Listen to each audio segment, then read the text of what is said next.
하나님 말씀은 에스라 6장 1절에서 12절 말씀입니다. 에스라 6장 구약 성경 717쪽 1절에서 12절 말씀을 한 절씩 교독하시면서 말씀을 받겠습니다. 이에 다리오 왕이 조서를 내려 문서 창고 곧 바벨론에 보물을 쌓아둔 보물 전각에서 조사하게 하여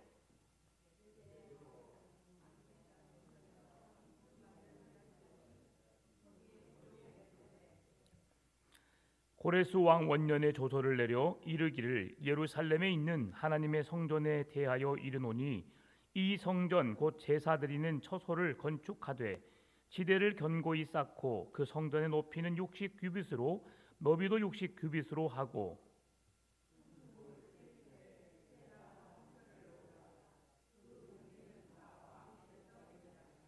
또 느부갓네살이 예루살렘 성전에서 탈취하여 바벨론으로 옮겼던 하나님의 성전 금, 은 그릇들을 돌려보내어 예루살렘 성전에 가져다가 하나님의 성전 안 각기 제자리에 둘지니라 하였더라.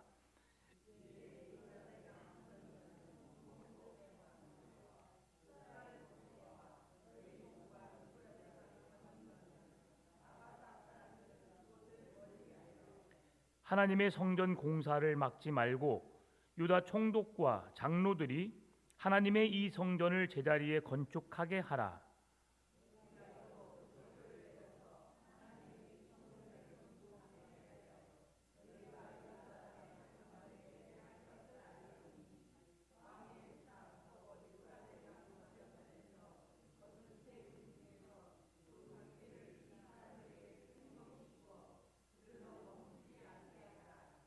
또 그들이 필요로 하는 것 곧 하늘의 하나님께 드릴 번제의 수송아지와 수량과 어린 양과 또 밀과 소금과 포도주와 기름을 예루살렘 제사장의 요구대로 어김없이 날마다 주어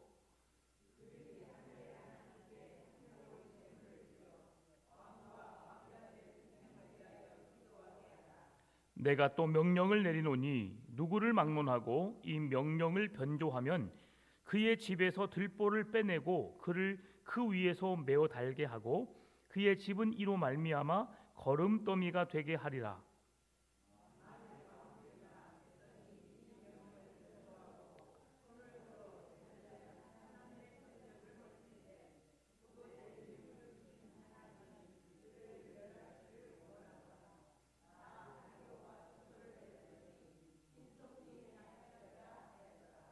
아멘.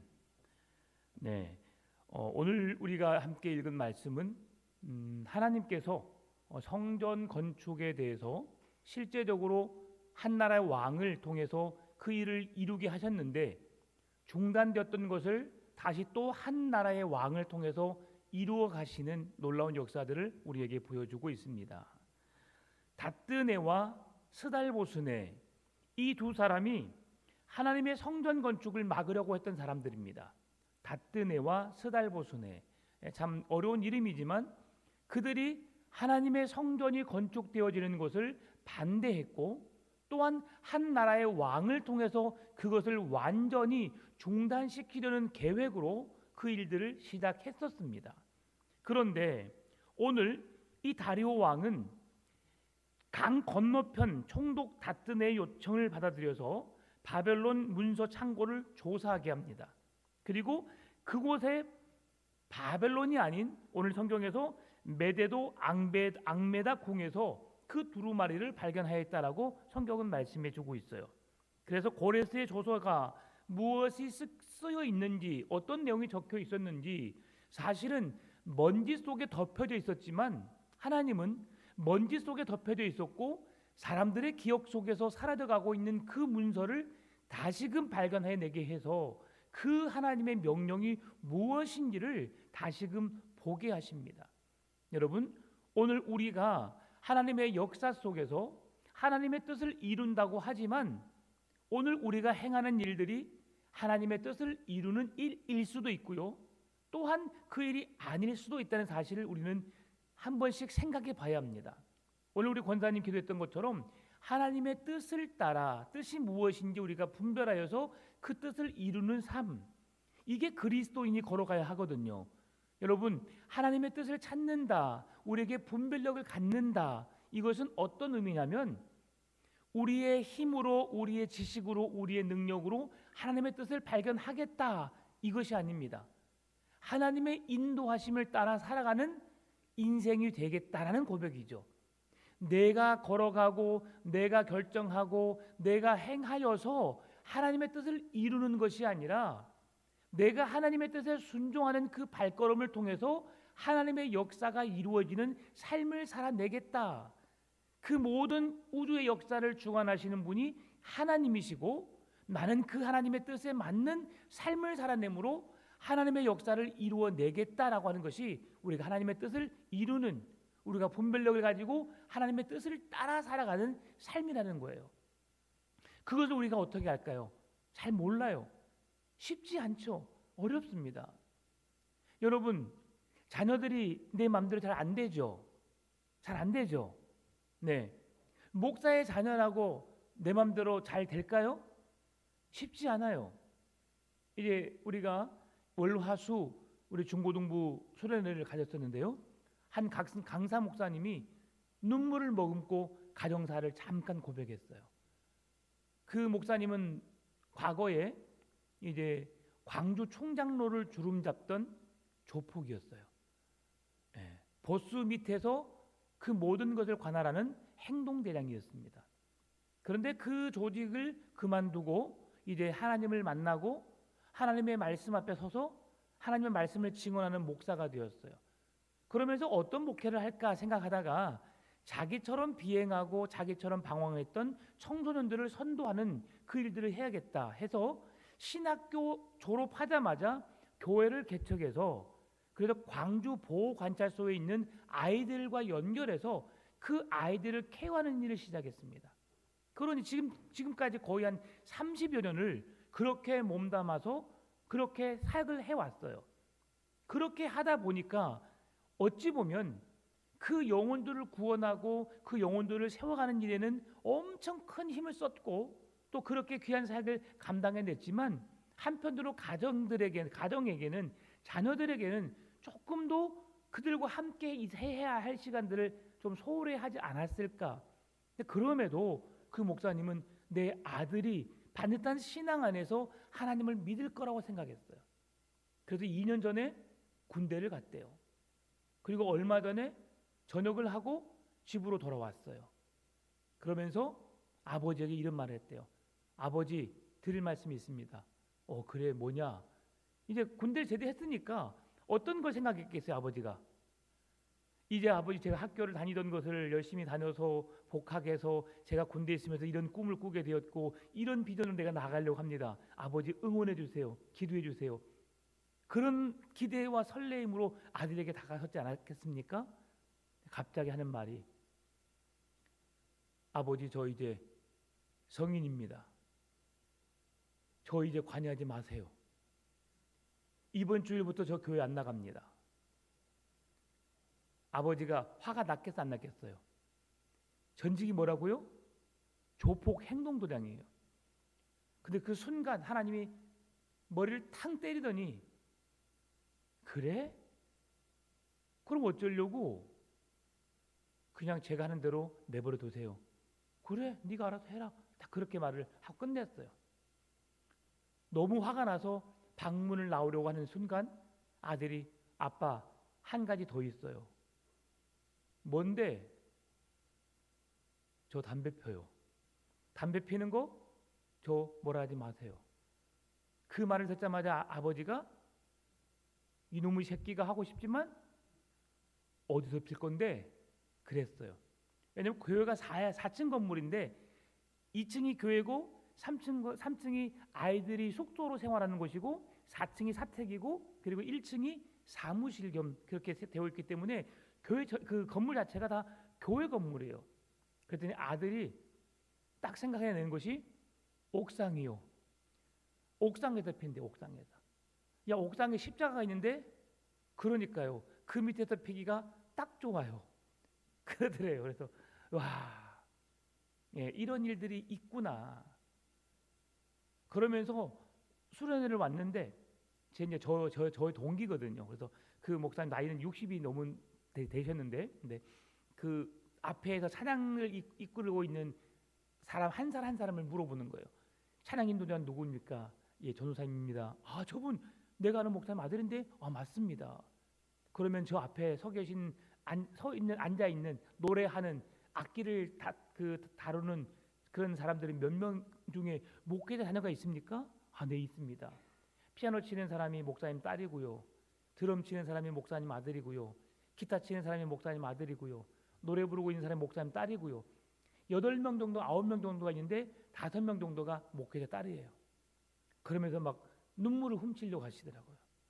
아, 저 목회자 자녀들은 이렇게 청소년 집회를 하는 데 있어서 그 앞에서 하나님을 찬양하고 하나님을 예배하는 일에 그렇게 귀하게 쓰임 받는데, 내가 그 강사로운 내 아들은 군대에 막 전역하자마자 아버지 나 교회를 안 나갈래요 말하는 것뿐만이 아니라 군대에서 잘못된 걸 배워가지고 저 담배를 피겠습니다. 제지하지 마십시오. 어디서 필래? 십자가 아래서요.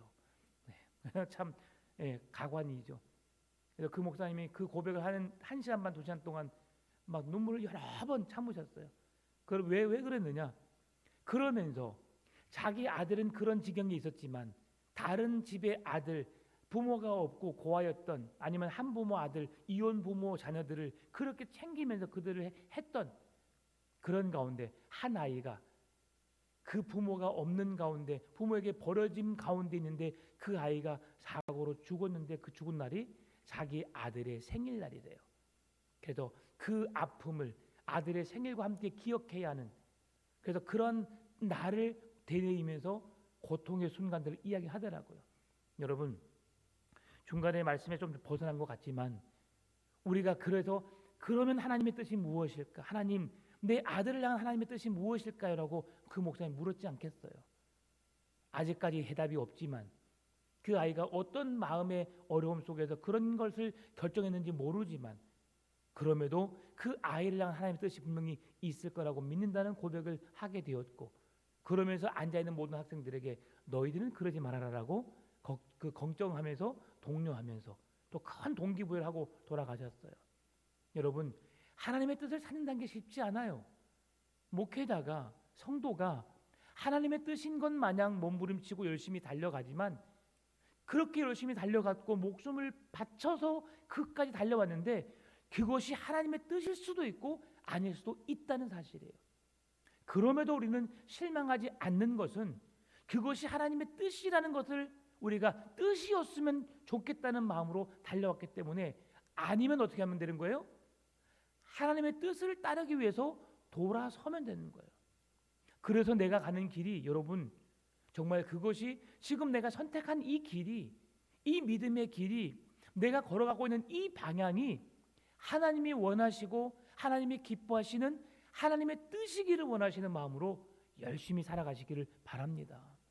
내가 가는 길을 멈추지 마시고 하나님이 원하시는 말씀을 따라서 집중해 가시는 여러분 되시기를 바랍니다. 오늘 성경에서 지금 이들이 발견한 이 조서를 보게 되면, 조서를 왜 발견하게 했느냐?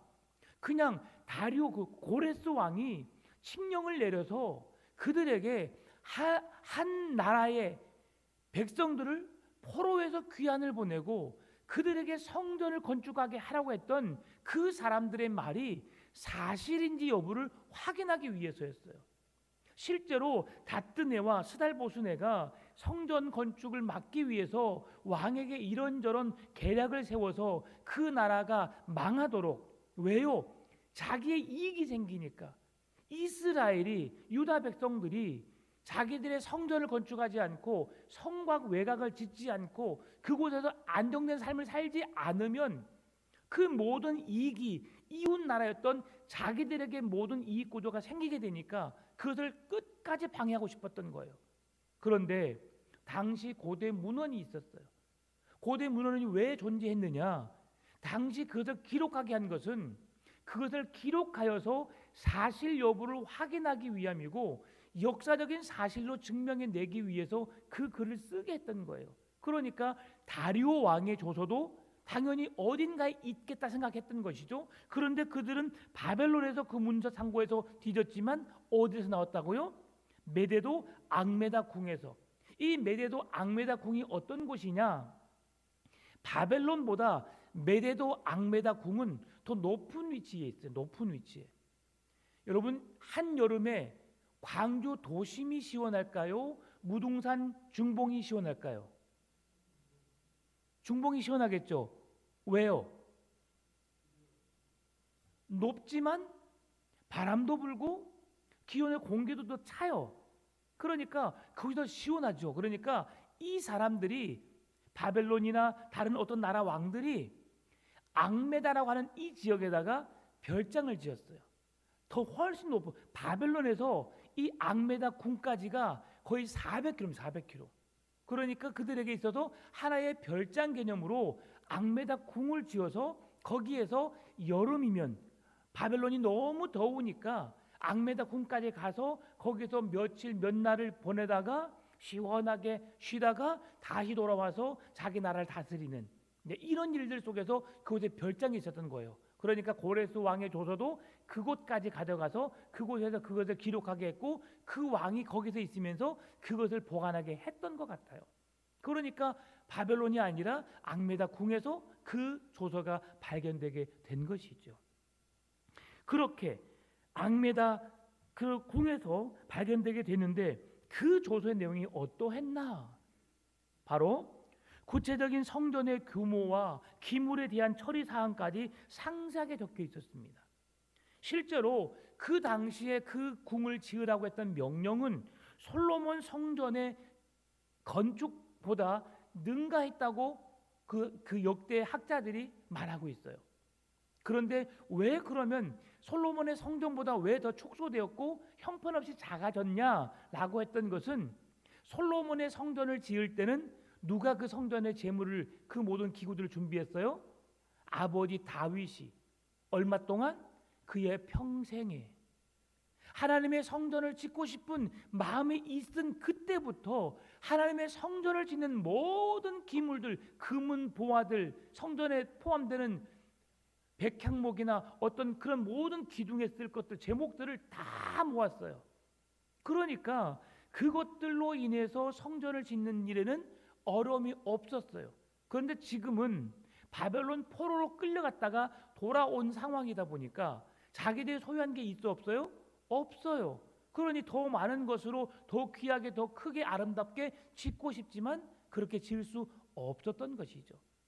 그럼에도 불구하고 이들은 하나님의 약속을 하나님께서 그들에게 이루시기 원하셨던 내가 너희들 바벨론 포로의 생활을 마치고서야 너희들이 다시 돌아와서 내 백성의 자리에 있게 하시겠다라고 약속을 이루어 가신 하나님을 볼 수 있게 된 거죠. 그 약속이 어떻게 이루어졌다고요?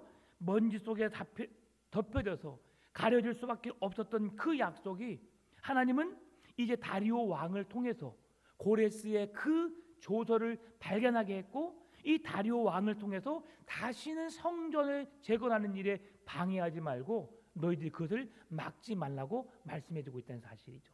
이어지는 그래서 6절에서 12절 말씀이 바로 고레스의 조서 내용, 그 내용을 보게 되는 다리오 왕의 고백. 그래서 다리오 왕이 성전 재건을 방해하지 말고 그들을 도와라라고 오히려 반전이 일어나는 고백을 볼 수 있습니다. 6절 하반절 말씀 보게 되면 그곳을 멀리하라라고 하는 말씀이 있어요. 6절 하반절에 그곳을 멀리하라. 왜 그곳을 멀리하라고 했을까요? 그곳을 멀리하라고 하는 것은 무슨 말씀이냐면 바로 공사 지역에 접근 금지명을 내린 거죠. 너희들 더 이상 이스라엘 백성들이 유다 백성들이 하나님의 성전 짓는 일에 너희들 관여하지 말아라. 너희들이 그들을 도왔다고 너희들의 물건을 갖다 주었다고 그동안 빼앗았던 그 모든 성전의 기물들을 갖다 주었다고 너희들이 성전을 지을 수 있도록 그 분위기를 조성해 주었다고 관여하는 일은 옳지 못하다. 그들이 하나님의 말씀대로 하나님의 말씀에 순종하여 그 성전을 지어갈 수 있도록 오히려 너희는 그곳에 가까이 하지 말고 그들이 알아서 하도록 내버려 두라라고 하는 내용이죠. 여러분 결코 쉽지 않은 일들이에요. 지금 이스라엘 백성들이 바벨론 70년의 시간을 보내고 귀환할 수 있는 것도 그들이 뭔가를 해서가 아니에요.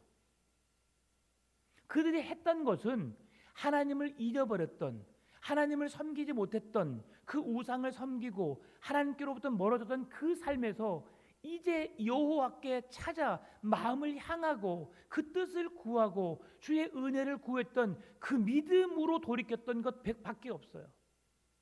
그런데 그러한 모든 상황을 하나님이 만들어 가시는 거죠. 여러분, 하나님의 일은 우리에게 하나님이 감동을 주셔서 하게 하는 거예요. 하나님이 행하신 일들을 우리는 단지 그 일들을 이루어가는 것뿐이에요. 우리가 이제 크로스 비전 선교를 오래 했는데요. 중고등부 청소년 수련회를 이제 매년 그 재정이 한 번 청소년 수련회 하게 되면 한 3천만 원, 또 그리고 그 주일학교를 하게 되면 그것도 한 3천만 원에 좀 더 넘게 들어가요. 청소년보다 주일학교 더 많이 들어가거든요. 그런데 이제 우리 교회도 그래도 매년 10만 원씩 그곳에다가 후원을 하고 있어요. 근데 그렇게 하는 교회가 한 5교회가 됩니다. 그럼 5교회가 되면 5교회가 10만 원씩 하게 되면 얼마예요? 600만 원, 600만 원.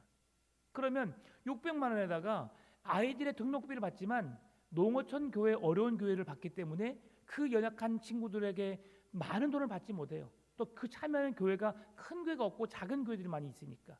다른 데는 8만 원에서 12만 원이 등록비예요. 근데 우리는 작년까지 5만 원 받다가 이제 6만 원을 올렸어요. 만 원 정도 올린 거죠. 근데 이제 그런 실정이 안 맞아. 그러니까 100명이 와도 600만 원밖에 안 돼요. 그런 가운데 200명이면 1200만 원인데 한 2천만 원, 3천만 원 소요해야 되는데 어떻게 그걸 해결하겠어요?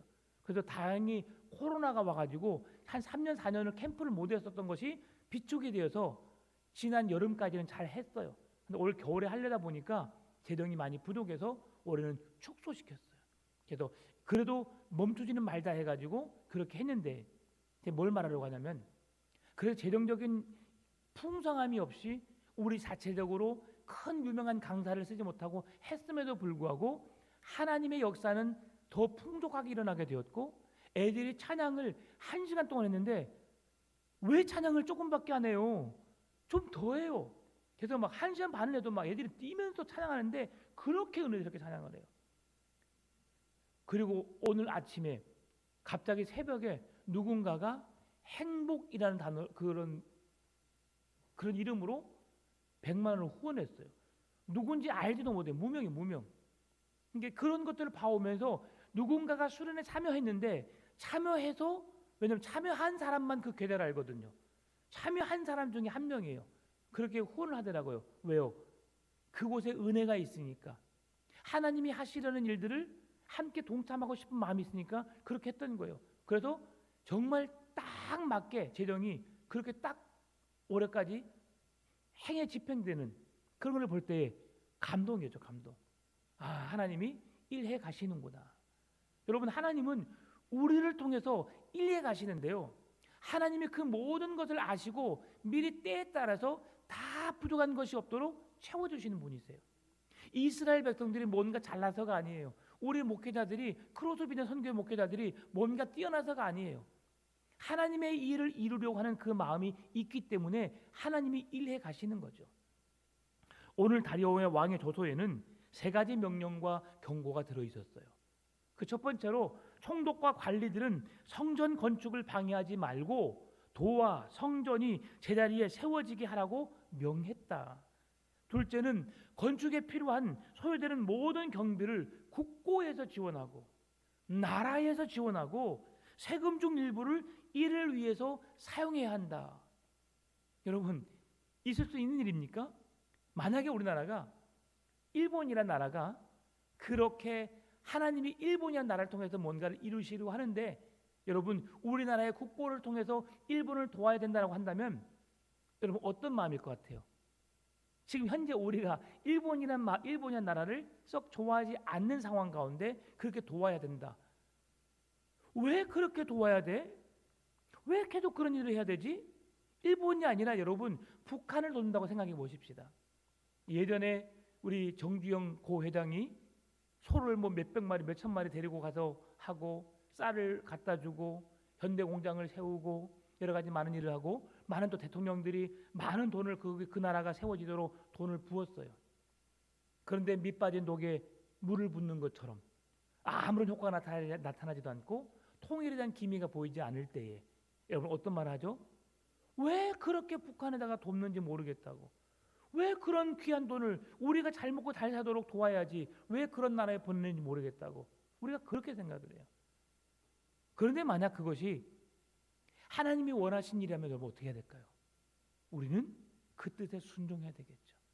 그래서 우리가 하나님의 뜻일지 모르기 때문에 하나님의 뜻은 뭐냐면 모든 나라가 주 안에서 행복한 삶을 사는 거예요. 신의 약단 보신 분 마음속으로 손드세요. 안 보신 분 내일 당장 표 예매해서 진짜 한번 보세요. 목사가 언제 한번 제가 읽어보신 언제 5년이 지났는데 제가 언제 영화 한번 추천해 본 적이 있어요? 제가 뮤지컬 한번 보라고 했어요. 뮤지컬. 예전에 동명교회에서 했던 뮤지컬 한번 보라고 했던 제가 그런 추천했던 것 한 번 하고 그때도 박성우 장로님하고 저하고 손 장로님인가 몇 명 갔다 왔어요. 신수 장로님하고 한 5명에서 10명밖에 안 갔어요. 눈물을 머금고 그렇게 귀한 영화라고 제가 그렇게 말씀을 드렸음에도 불구하고 드라마 뮤지컬이라고 말씀드렸어도 안 가요. 안 가. 제발 좀 들어주세요. 뭐 돈을 뭐 100만 원, 1000만 원 쓰라는 것도 아니고 영화 티켓 13,000원, 15,000원 쓰라는 거예요. 그런데 13,000원, 15,000원 그 티켓 가지고 들어가서 앉아서 2시간 있다 나오는데요. 여러분의 마음에는 하나님을 뜨겁게 사랑하고 하나님을 예배하고 싶은 마음이 더 커지고 간절해지고 그리고 내가 왜 주님을 찬양하고 주님을 예배해야 하는지에 대한 그 고마움을 감사함을 여러분 절실히 느낄 겁니다. 꼬맹이도 다 볼 수 있어요. 여러분 애기들 손잡고 다녀오세요. 진짜 큰 감동이 있습니다. 애들에게 예수 믿어라 하는 것보다도 아직 교회를 잘 안 나고 있는 애들이 있으면 그 애들 다 초대해서 같이 영화 한번 보러 가자 해가지고 영화 보고 나오면 그 아이들의 마음에 하나님이 주신 그 놀라운 은혜가 엄청날 겁니다. 믿지 않는 남편, 자녀들 다 데리고 가서 보세요. 이번에 엄마가 쏠게, 아빠가 쏠게, 가자. 그러면서 데려갔다 오면 엄청나게 은혜를 받으실 거예요. 왜 그러느냐? 지금 그 세금의 일부를 그들을 위해서 그 나라의 국고를 들여서라도 그들을 도우라고 하는 거예요. 왜요? 하나님의 역사를 이루어가기 위해서죠. 우리가 그 영화를 잠깐 보는 게 하나님의 역사를 이루어가는 걸까? 그것이 길지 않을지 모르지만 그러나 하나님이 기뻐하시는 일을 행하는 거라고 생각을 해요. 그것을 봄으로 인해서 우리에게 감동이 있게 되고 은혜를 누리게 되고 그 은혜 안에서 우리가 하나님 앞에서 하나님의 뜻을 향해 더 올곧게 서서 나갈 수 있는 것이기 때문에 그런 거예요. 네. 보신 분 계세요? 네. 진짜 은혜스럽습니다. 세 번째, 필요한 재물을 지원하여 왕실을 위해 기도하게 하라는 것인데요. 향후 성전 운영 비용까지도 어떻게 하라고? 보장해 주라. 성전을 건축하는 일에만 도움을 주지 말고 성전을 건축하고 난 다음에 들어가는 비용이 더 커요. 매달 관리해야 되는 그 관리 비용도 그리고 그 성전에 보수해야 되는 그런 모든 비용들도 계속해서 늘어나게 되는데 그것을 위하여서 너희들이 힘쓰라. 끝으로 조서의 내용에서 변개하거나 변조하지 않도록 엄히 경고하는 것으로 이 편지를 그 조서가 마쳐집니다. 여러분 9절의 말씀 보게 되면 어김없이라는 단어가 나와요. 어김없이 그 단어가 어떤 내용이냐? 마지막에 부족함이 없이예요. 부족함이 없이. 이것은 무엇이냐면 재물을 충분하게 공급하여서 그 성전을 짓고 그리고 그 이후에 성전을 관리하는 일까지도 전혀 부족함이 없이 그들을 도우라는 거예요. 이 조서 내용에 따라서 이 왕이 그렇게 재물의 충분한 공급을 할 수 있도록 명령한 것은 고대 페르시아 지역의 사람들의 인식 속에서는 어떤 의미였을까? 하나님을 믿어서 하나님의 뜻을 이루기 위해서 지금 이 다리오 왕이 그런 조서의 내용에 따라서 그렇게 말했을까요? 결코 그렇지 않아요. 당시 이 다리오 왕은 페르시아의 신 오르무즈드라는 우상을 섬기고 있었습니다.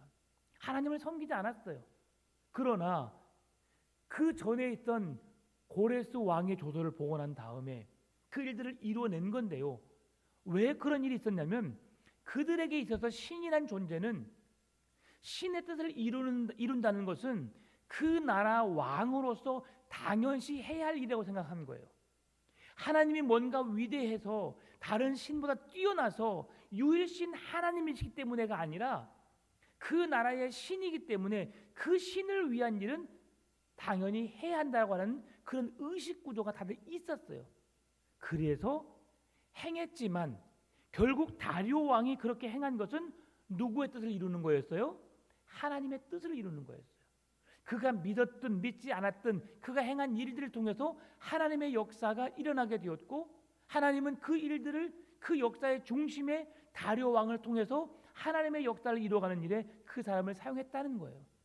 여러분, 근데 여기에서 우리가 생각해 볼 게 있어요. 하나님을 믿음으로 하나님의 뜻을 이루는 사람이 있고, 하나님을 믿지 않지만 하나님의 뜻을 이루는 사람이 있어요. 여러분은 어떤 사람이길 원합니까?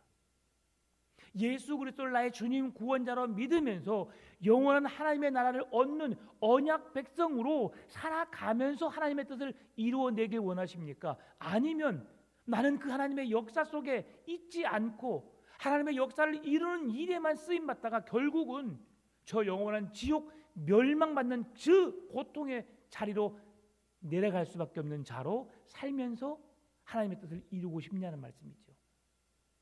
전자가 되시기를 바랍니다. 약속의 말씀을 붙잡고 그 말씀에 순종하며 하나님의 뜻을 이루어내면서 결국 그 헌신과 수고의 대가로, 그 믿음의 결과로 우리가 하나님의 나라를 얻는 언약 백성으로 살아가시기를 바랍니다. 그럼에도 우리가 그 뜻을 해야 된다는 것이 결코 쉽지는 않다는 것, 그럼에도 내가 달려가는 길이, 내가 지금 나아가고 있는 방향의 길이 주님이 원하시는 길이요 주님의 뜻을 이루는 길이라는 사실을 기억하고 그렇게 기쁨으로 감당해내시기를 바랍니다.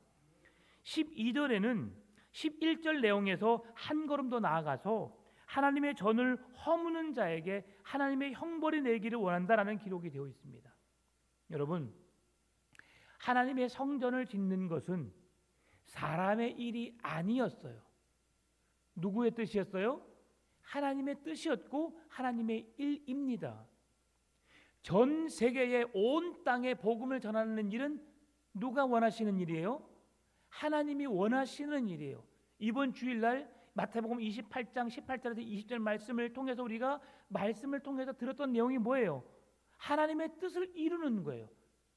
우리 하나님의 뜻을 이루는 그 제자 삼는 일, 영혼 구원하는 일에 가서 제자 삼고 그들의 가르쳐 지키게 해서 하나님의 거룩한 백성 되게 하는 거예요.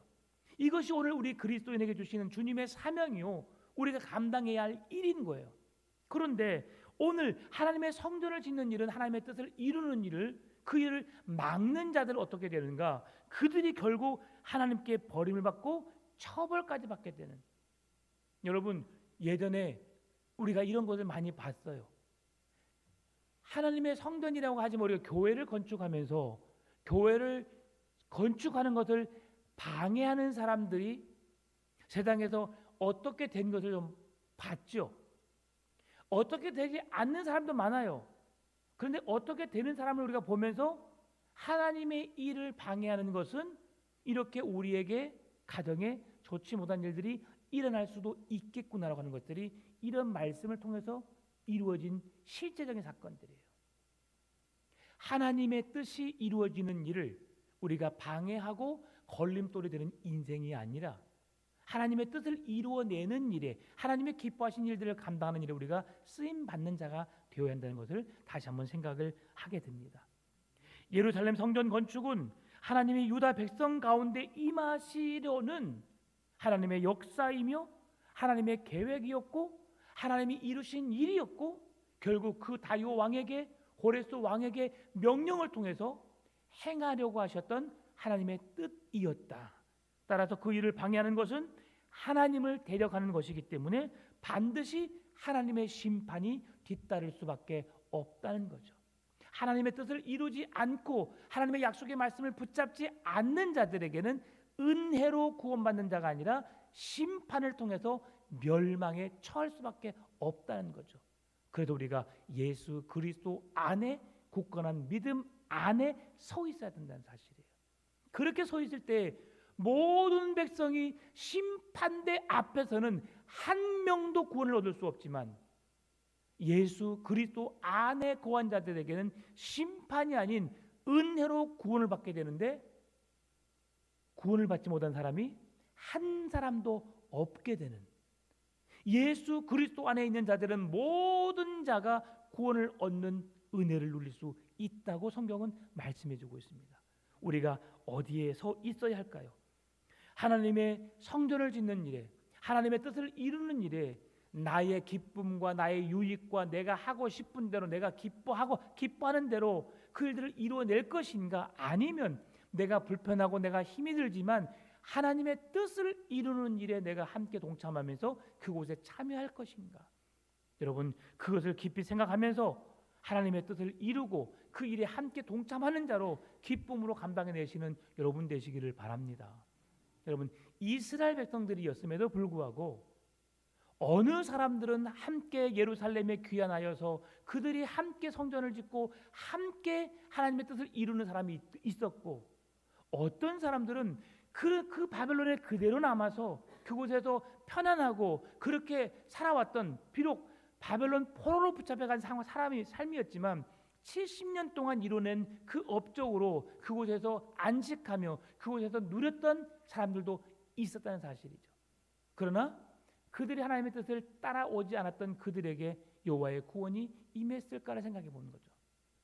민족 구원이 아니라 그래서 하나님의 구원은 믿는 자들을 구원하시는 능력이 되는 거예요. 어느 민족이나 어떤 사람이 아니라 특정한 어떤 사람에게만 구원이 주어지는 것이 아니라 누구든지 주의 이름을 부르는 자들에게 여호와의 구원이 임한다는 사실을 잊지 않고 기억하시기 바랍니다. 그래서 우리는 약속의 말씀을 따라 주님이 걸으신 고난의 길을 따라 걷는 거예요. 십자가의 길을, 우리가 십자가를 지는 것은 아니지만 주님이 걸으신 그 십자가의 고난의 길에 생명이 있음을 알고 그 생명이 있는 십자가를 바라보고 내가 고난이 있고 내가 고통이 있고 어려움이 있을 수 있지만 그 믿음의 길을 포기하지 않는 이유는 예수님이 걸으신 그 길을 통해서 완전한 구원이 이루어졌기 때문이죠. 그래서 우리는 그 길을 향해 나아가는 거예요. 여러분, 예수 그리스도를 거부하고 다른 방법으로 하나님께 나가는 방법은 없습니다. 그 길은 저주와 심판뿐이에요.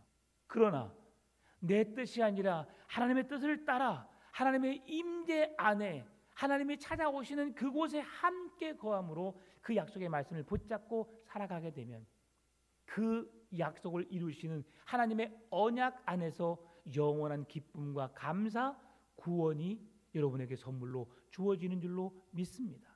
오늘도 그 구원을 주시는 하나님의 능력 안에서 주님을 마음껏 찬송하고 기뻐하고 즐거워하며 감사하며 주 안에서 온전한 뜻을 이루어내고 우리의 가정을 윤택케 하시고 복을 주시고 함께 하시는 하나님의 은혜 속에 살아가시는 우리의 모든 가정, 자녀들의 가정 되시기를 주님의 이름으로 축원합니다. 참 좋으신 아버지 하나님, 감사합니다. 오늘도 우리를 사랑하시고 우리에게 구원을 베푸시